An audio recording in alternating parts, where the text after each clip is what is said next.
ケプラーの日本曲が最高。これ本国カムバで欲しかった。ケプラーのデビューからこれまでのアルバムの成績、日本曲のグランプリが最高な件と、契約満了時期、契約更新はあり得るのか、最後に期間限定グループとして活動する思いについて、真白が語った言葉をご紹介していきますので、ぜひ最後までご覧ください。世界中で放送された日中韓合同オーディション番組、ガールズプラネットから誕生したケプラ。最終話では18人の少女たちの中から、世界中のファンダム投票により9人のメンバーが選ばれ、韓国人6名、チェヒョン、バヒエ、ユジン、ダヨン、ヨンウン、イェソ、日本人2名、ヒカル、マシロ、中国人1名、ショーティンがベイクワンエンターテインメンからデビューの夢を叶えました。2022年1月3日、初のミニアルバム、ファーストインパクトのタイトル曲、アダダはキャッチーな振り付けとメロディで、颯爽と K-POP 界に現れ存在感を見せ、発売から1週間の初動成績が20万6569枚と、ガールズグループデビューアルバムの初動売上1位という快挙を成し遂げました。しかし和田大光は成績が低迷し、徐々にデビュー時のような存在感は見られなくなっていき、セカンドミニアルバム、ダブラスト、タイトル曲、アップは初動が28万枚。サードミニアルバム、トラブルシューター、タイトル曲、いいフレッシュは25万枚。フォースミニアルバム、ラブストラック、タイトル曲、ギリーは16万枚。フィフスミニアルバム、マジックアワー、タイトル曲、ガリレオは10万枚と、全作品を下回る結果が続いていました。しかし選ばれし9人のケプラーのメンバーは、みんな可愛い。そして実力もさながら、アーティストが一発撮りの生歌を披露する人気 YouTube チャンネル、ザ・ファーストテイクに出演した時なんかもケプラーの実力が爆発していましたね。ケプラーの圧巻のパフォーマンスに SNS では、やっぱりケプラーは生歌が上手いグループ。めちゃくちゃいいんだけど、アレンジが最高。ユジンパート耳が癒される。メインダンサーのヒカルまで歌うまい。チェヒョンやばい。としょうさんの声が溢れました。メンバーの実力とポテンシャルの高さを K-POP ファンダムは認めているからこそ、注目が集まるケプラー。そんな中8日、11月22日発売のジャパンサードシングル、フライハイのタイトル曲、グランプリの MV が公開されました。グランプリはケプラーのメンバーがラブレーサーとして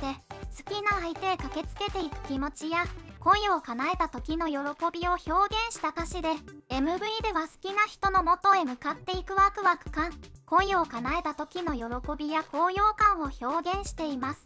ハートの扉が開いた先のおもちゃ屋さんのような空間では、メンバーが無邪気にショッピングをしたり、ミニカーを組み立てたり、ミニカーが完成するとミニカーが現実の大きさになり、車に乗ってケプラーがレッツゴー。恋の目的地であるラブグランプリにたどり着くまでの旅路が描かれていました。めっちゃいいんですけど、ケプラーらしいパワフルでラップもバキバキ、でも可愛らしさもあって美女も爆発。ケプラーってメンバー一人一人のキャラクターがすごく濃くて、バランスを取るのが難しいグループだけど、1番のサビのセンターがヨンウンで2番がショーティン。ヨンウンやショーティンがセンターに来るとビシッと決まる感じがあるので、このバランスは最高。間でヒカルとダヨンがラップをぶちかまして、バヒエのチャメッケ、マシロやイエソがバッチリビジュアルをはめてきて、C メロでボーカル担当チェヒョンとユジンが天使の歌声。曲もめっちゃいいし、かっこよさも可愛さもビューティーさもあって、最高の MV でした。みんな最高に可愛いけど個人的に優勝はマシロ。金髪めっちゃ似合う。グランプリめちゃくちゃいいので、これ韓国語バージョンにしてカムバック曲に欲しかったくらいだなぁと思っちゃいました。最近出た1の日本曲、リンゴも最高だったんですけど、日本曲で最高来る風潮最近ある。何なんだろう。嬉しいけど、ファンの反応は、過去最高の出来じゃない。ヨンウンの魅力引き出せてるし、ヒカルは相変わらず突っ走ってるし嬉しい。これ韓国語バージョンも出してほしいな。ケプラーの正しい使い方。バヒへの日本語の発音すごい。4運の美女爆発しすぎだろ。日本曲になるとコンセプト優勝するのなぜこれを韓国に持ってこないのか。もうグランプリ大好き。日本だけじゃなく韓国にも届きますように。イージュですがプレイリストに追加しました。コメント欄を見ると、ケプリアンさん以外にもイージュさん、ゼロズさんやジャムさんから絶賛のコメントも寄せられており、高いからも絶賛されるのって嬉しいですよね。ケプラーのみんなありがとう。そんな個々の魅力が詰まっているケプラーは、2024年7月頃に契約が満了しケプラーとしての活動を終えます。しかし事務所のウェイクワンエンターテインメントはケプラーの契約延長を望んでいるという話も出ており、韓国メディアは、ケプラーのメンバーたち、メンバー所属会社の主要経営陣と会い、プロジェクト活動延長を議論する席を持った、と報じました。事務所関係者によると、ほとんどの所属事務所が延長の趣旨に共感しているだけに、残りの期間に追加議論があるとみられる、と述べたといいます。ウェイクワンの発表としては、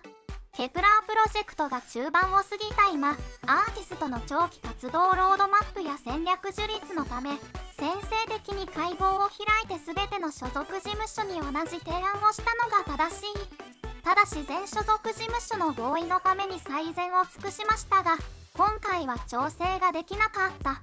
まだ活動期間も残っており相互に持続的に協議していく。今回は調整できなかったとのことなので、ケプラーは予定通り2024年7月頃活動を終了すると思われます。期間限定グループの寂しいところですが、ナムジャグループなら兵役があったりと、この儚さも K-POP らしいですよね。真白は以前期間限定のグループで活動する上での思いを、アイズワンとして期間限定グループで活動し、現在はルセラフィムの桜として活躍している宮脇桜と語っていました。真白は、